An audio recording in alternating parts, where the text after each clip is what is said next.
let's talk about Anthropic. Okay, so Anthropic causes Chinese AI labs of distillation attacks on its models. Okay, this is a Financial Times story, and there's a couple Anthropic stories. We can start off with this one. Brian, I'm gonna come to you first on this, and then we'll go to the other Anthropic story as well. So let me see, what page is this on? Anthropic, Rob, it's on 19. Let me go to page 19 with this. Anthropic has accused 3 leading Chinese AI labs of industrial scale attacks, raising national security concerns for the industry. The AI startup, which developed the popular coding tool Claude, said on Monday that DeepSeek, Moonshot, and MiniMax conducted industrial scale distillation attacks on our models. Distillation refers to the practice of training smaller models on the outputs of more advanced systems, allowing developers to replicate high-level performance without the same computing resources. It has become increasingly sensitive issue as Chinese AI groups grapple with sweeping U.S. export controls that restrict their access to Nvidia's most advanced chips, including its Blackwell series. Those curbs have forced companies to adopt alternative strategies, such as training models overseas, using older or smuggled semiconductors, and cutting costs through engineering efficiency. San Francisco-based Anthropic said it had identified 24,000 fraudulent accounts and generated over 16 million exchanges with Claude, which it alleged the company used to train and improve their own models. Brandon, thoughts on this? Yeah, story as old as time in terms of China trying to take intellectual property from other companies because they're not able to be as sophisticated as us in developing things just because of the way their economy is structured. But even though we've had those restrictions on the Nvidia chips, since I think even Biden put those restrictions in, they still found their way over there. So I think that we need to be much stronger on China. And I mean, that's why things like the tariffs are important. That's why, I mean, any measures are important in terms of being able to inflict pain on them because they are trying to undercut our companies. And when it comes to something like Anthropic, that's becoming a potentially major part of, defense and national security, that's not just an economic matter. It's not just a business matter. It's a matter of, national protection. So I think that's like all the more reason to not let China have access to the Blackwell chips like they're lobbying for. Like, because I feel that Trump is contemplating it. I feel that people are in his ear telling him, oh, maybe it wouldn't be so bad because they're going to try and take alternate routes and like develop their own stuff, and it might motivate them to make their own version of these chips instead of using ours. But no, I think that we could double down on what we're doing with not letting them have that. Kenneth, your thoughts? Well, I mean, I once asked someone who's a big investor in Silicon Valley, do you think China's going to get quantum, computing before we do? And he said, only if they steal it. And I think, when we're developing all this stuff, that just is a constant threat. And with AI, it's just huge. And I think it's one of the challenges of we want to integrate with China. A lot of the world's problems cannot be solved without the U.S. and China acting together. But on the other hand, how do we stay so open and dynamic? I'm in a university system where we really want to be open without being vulnerable like this. It's very challenging. Tom. The first moment of every new technology is faced with the second moment, which is the first piracy and the first security threat. Barracuda makes email security. Well, Barracuda didn't exist till there was email, Pat, right? And then when there was email and then there was problems and there was spoofing and everything that happened, then Barracuda gets born because now they know what they're inventing against. What you have here with each new technology, you've got techniques of theft, techniques that make it vulnerable for the people that are using it. And they're seeing right now what Anthropic is saying, whoa, wait a minute. They're using 24,000, fake accounts to use prompts and calls into Claude so that they are figuring it out and they are taking that distillation. They are distilling the response of Claude and back engineering. Think of it this way. What they're doing is you have a bottle of Coke. Remember, we all talk about the recipe for Coke. We all talk about intellectual property. Oh, do you have it in a vault like the recipe for Coke? It's something that we chat about and we make that joke in American business and case studies. Well, what if you had a way to perfectly figure out break down the formula for Coke and then perfectly copy it? Well, obviously in the US, someone would say, wait a minute, you somehow figured this out. You perfectly copied it. I have a trademark. I'm taking you to court. But what if that other player is China? this is exactly what's happening. They're using distillation, so now they need help, but they also need security. So the birth of any technology leads to inevitable security. Look at now if you've got McAfee or you have Norton on your, which is Intel, on your computer. You have browser protection, you have email spam protection, you have Wi-Fi protection, you have credit card vault protection, you have malware, adware protection, and all of these things happen because now you need, to be protected. No drug was invented without a disease being there first. You agree? Yeah, more or less, but I don't know. I think part of it is that we have given too much leeway to China. The same thing happened with Russia too. Like we give a dose of assistance to these countries, and we turn them into a monster that actually has the power to take from us. So I think part of it's a creation of our own. Because, China's where it is today because of us. Like, Russia's where it was in the 80s because of us.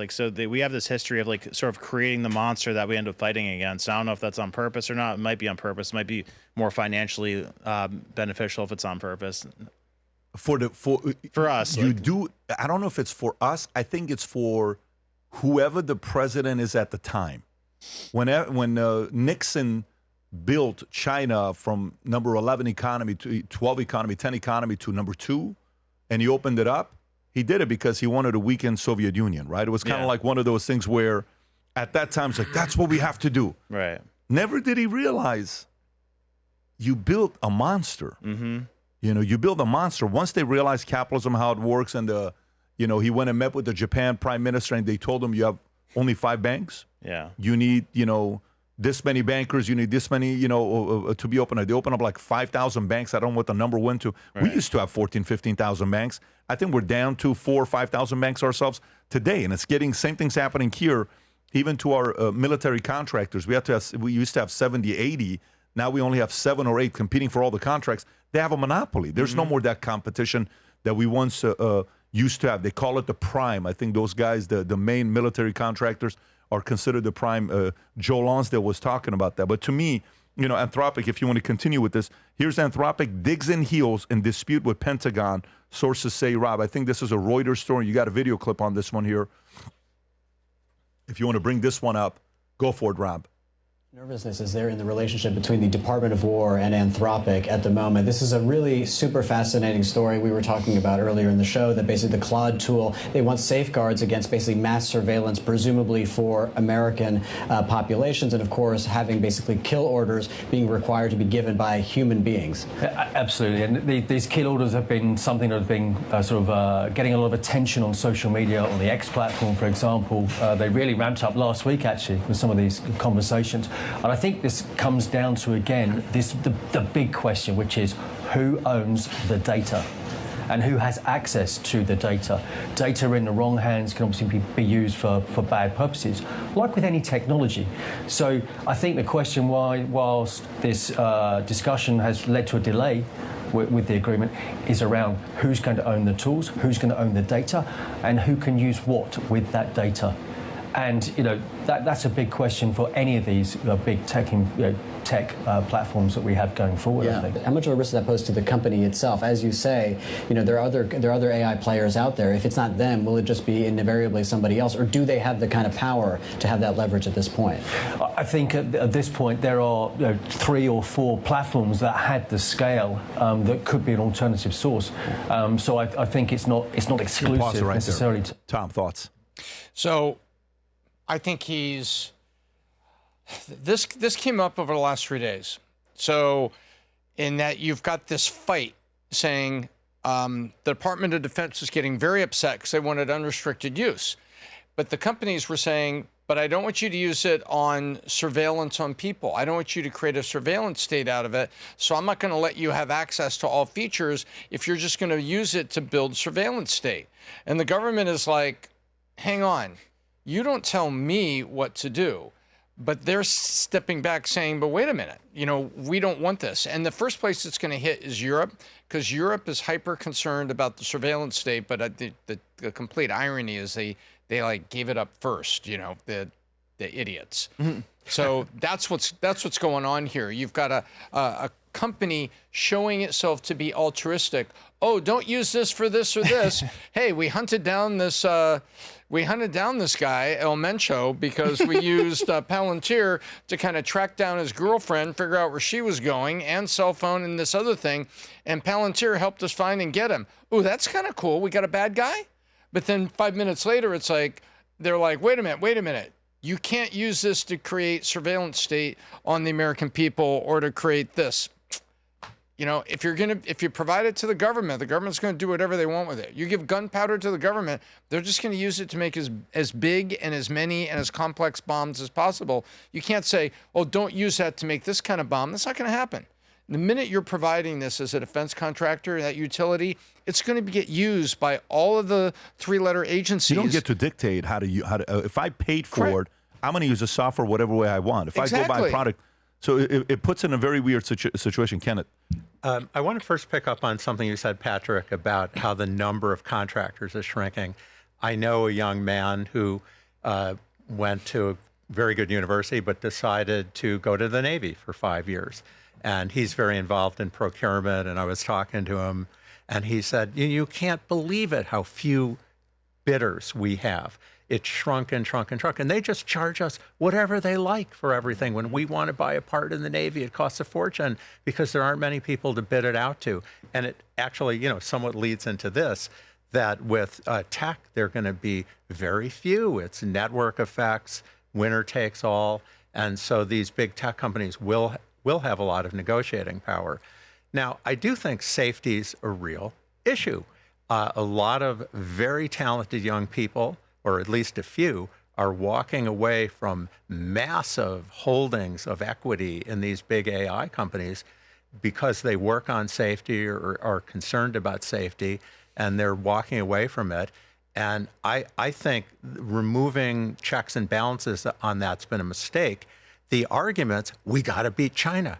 But what's wrong with that is China ends up getting everything that we do. So if we accelerate our AI, maybe it keeps us like, a month ahead of them for a while, but it actually speeds up what they're doing. I think safety in AI, thinking about regulation in AI, it's a mistake that we're not doing it. And I'm all for the zeal for deregulate and let's not have bad regulations. But I think actually this is the biggest thing that I kind of worry about at night with what we might be doing wrong. Absolutely. I mean, if you think about what sort of civilization changing, job changing, everything changing, AI is what to be concerned about. And I think slowing it down a bit, there are various ideas. I don't want to endorse any of the crazier ones, but there are ideas. It would be moving in the right direction.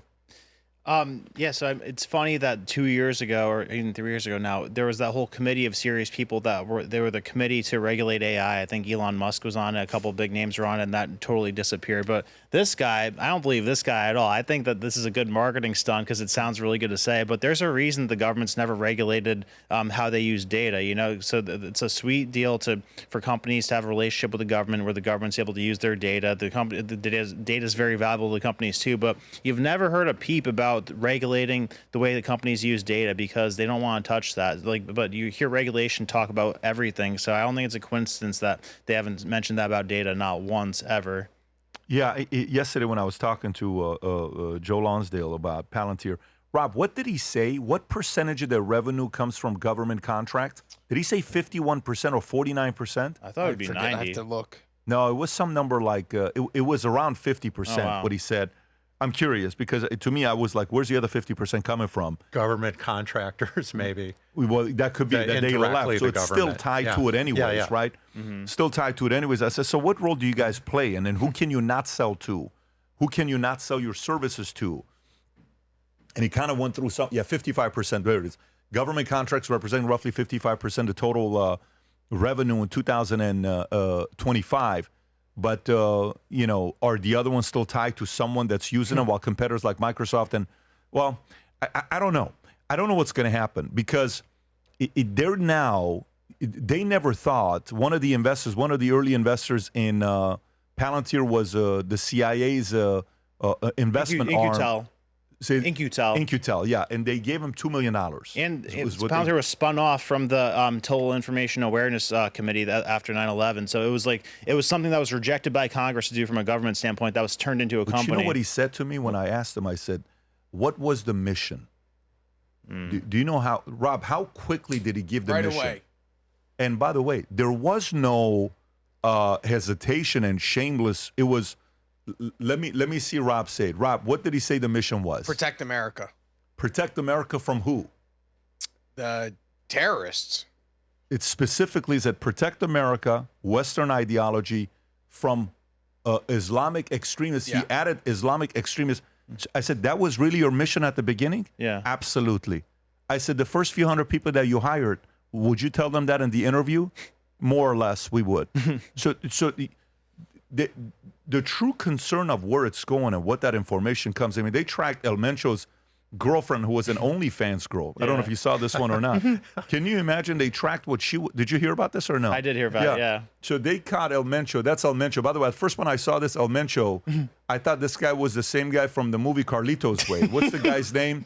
You know who I'm talking about? What is the actor's name? He's got a weird last name. He hates Trump, by the way. John Leguizamo. John Leguizamo. By the way, tell me he doesn't look like John Leguizamo. He looks just like him. So apparently the girl's is an OnlyFans girl, and they tracked her, and through that they got him. So you're making a point, Tom, like there is some good that's going to happen with that, but what other things could you do with this? Different types of sales leaders I've worked with the last 20 years. One of them are those that are a boss, that are telling you what to do. One of them is one that wants to be your friend. He wants to say, hey, Johnny, let me help you get to this next level. And then the other one is the leader that's sitting down with you, accountable, challenge, pushing you. You can do more, expectation, business planning. Each one of them has pros and blind spots. Once year I host an event called the Sales Leadership Summit. This year we're doing it at the beautiful Trump Doral, March 25th through the 27th, where we talk about topics like this, 200 plus pages in a manual where people from around the world, you have to do a minimum of $1 million a year and 5 salespeople to qualify to attend this. So if you're someone that's watching and saying, I think I'm like a boss, I think I'm like a friend, I think I'm a leader, I want to find my blind spots, click on a link below, fill out the information. One of our consultants will get a hold of you.